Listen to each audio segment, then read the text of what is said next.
Väike hetk, suur päev. Väike hetk, suur päev. Tänane hommik algas vaikselt, päike hiilis läbi kardinapraakese ja äratas esimesena kassi, kes otsustas, et on just paras aeg hüpata voodile ja nõuda tähelepanu. Laps magas veel, põst kergelt vastu kaisu looma surutud, nagu oleks just keset mõnda suurt seiklust näinud. Köögis ootas eile õhtune tass, pisut punine kohvi aroom ja külmikus midagi, mis pidi hommikusöögiks tõlbama. Ei midagi puhket, aga piisavalt, et päev saaks oma hoo sisse.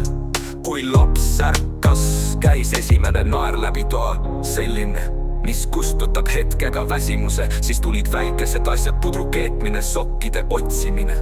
Üks ikka kadunud kass, kes püüdis varbaid trikse, kokku moodustas tuttava rütmi, mille taats päev lihtsalt päev, aga nüüd oli see sinu päev.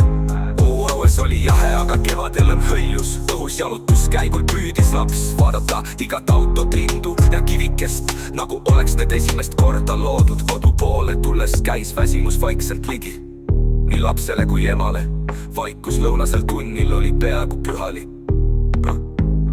Õhtul, kui toad olid taas täis mängu, asju naeru ja aeg-ajalt ka jonni, tekkis hetk soe kaisutus, natuke juturaamatut, pehme teki all unistus. Päev ei olnud täiuslik, aga see oli päris ja see hea. Väike hetk, suur päev.